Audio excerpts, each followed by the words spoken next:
100 piso sa budget. Ipinarating umano yan sa pamamagitan ng Budget Secretary at batid din ni dating House Speaker Martin Romualdez.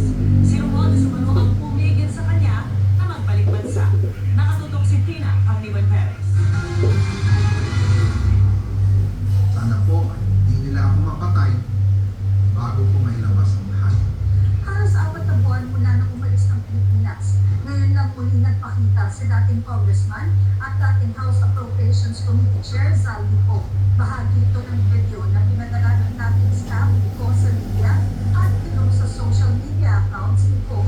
Hindi malinaw kung kailan at saan i-record ang video kung saan ipinawit niya sa kontrobersiya ng budget insertions sina Pangulong Bongbong Marcos at kanyang pinsang si dating House Speaker Martin Romualdez. Sabi ni Poe, 100 billion pesos na budget insertions sa 2025 budget ang ipinagutos umano ni Marcos. Di niya direktang kausap ang Pangulo. Bagkus, pinaabot daw ang utos sa pamamagitan ni Budget Secretary Amenah Pangandaman. Nagsimula ito nung tumawag si Sakmina Pangandaman sa akin nung nag-umpisa ang BICAM process last year, 2024. Ang sabi niya, katatapos lang ng meeting nila ni Pangulo at may instructions na mag-insert o magpasok ng 100 billion worth of projects sa BICAM. Sabi raw sa kanya ni Pangandaman, pwede kang pumirmahin ito kay Presidential Legislative Liaison Office USEC ni Gian Bersamin dahil magkasama raw sina Bersamin at Pangulong Marcos sa isang pulong ng araw iyon. Tinawagan ko po agad si Yusek Adrian Bersamin at tinanong ko kung may instruction na ba ang Pangulo pasok ng 100 billion during their meeting. Ang sabi niya ay totoo nga po. Right after our conversation, tinawagan ko po si Speaker Martin Romualdez at nireport ko ang instructions ng Presidente to insert the 100 billion projects. At sinabi niya sa akin, what the President wants, gets. Ang listahan ng mga proyekto, binigay raw sa kanya ni Bersamin sa isang pulong sa Aguado Building sa may Malacanang kung saan kasama din sina Pangandaman, Romualdez at DOJ at Jojo Canis. Kasama dito ang mahigit 81 billion pesos na halaga ng construction at rehabilitation ng ilang kalsada, slope protection structure, flood mitigation structure at flyover. May hiwalay din listahan para sa halos 19 billion pesos na alokasyon para sa iba't ibang programa gaya ng coconut planting, signal electrification, housing, at ASEAN Summit and Meeting sa 2026. Tinanong ko po si Yusek Adrian kung saan galing ang listahan. Ang sagot niya, galing kay PBBM mismo at binigay niya ito mula sa brown leather bag.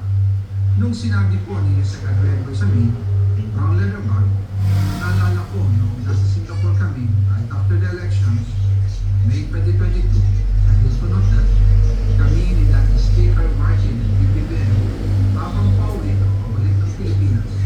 Hinabol ng PSG ang brown leather bag at ang sabi ni PBBM, maiwan na lahat mula ng brown leather bag.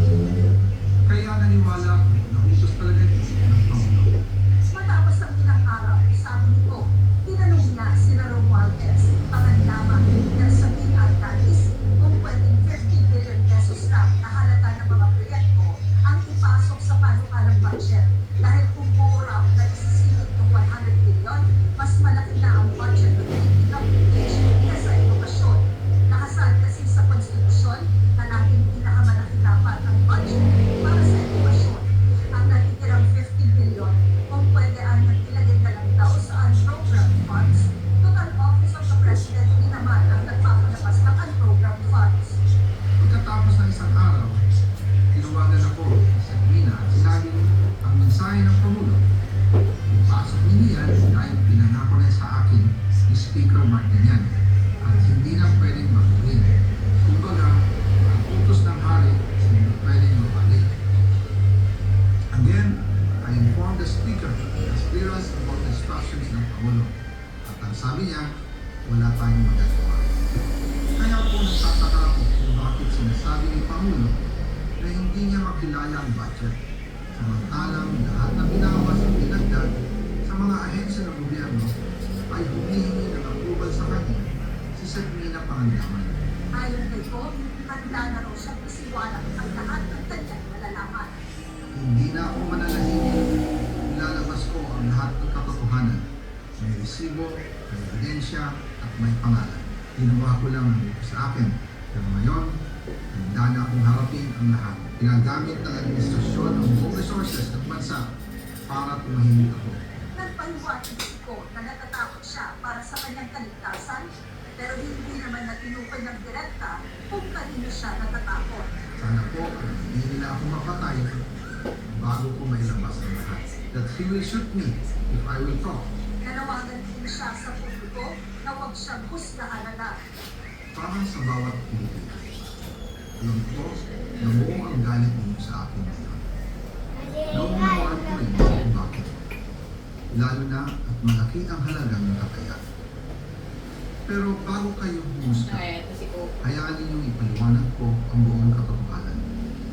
Matagal akong hindi nagsalita dahil may direktang utos sa akin. Huwag nang bumalik ng Pilipinas at manahimik na lamang. Dagdag ko na pumalis siya ng bansa noong July 19, 2025 para magpag-medical check-up sa Amerika. Nagtato naman daw pa rin siyang bumalik pagkatapos ng SONA. Pero pinigilan daw siyang umuwi ni Romualdez. Pero habang papauwi na ako, tinawagan ako ni dating Speaker Martin Romualdez at sinabihan, stay out of the country. You will be well taken care of as instructed by the President. Noon naniniwala pa ako sa kanya. Kaya't hindi ako bumalik. Tumikom ang aking bibig, sumunod ako, pero ang hindi ko alam, ang ibig pala nilang sabihin sa aalagaan ka namin ay gagamitin ako bilang panakipbutas sa kanilang kampanya laban sa korupsyon.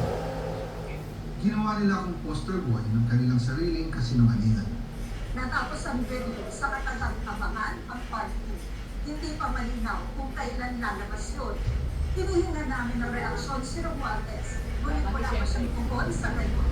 Sinusubukan pa rin namin makuha ang aling na Malacanang at ng ibang personalidad na pinagtitin ko. Para sa GMA Independent News, Ina Kaanitan Perez, nakatutok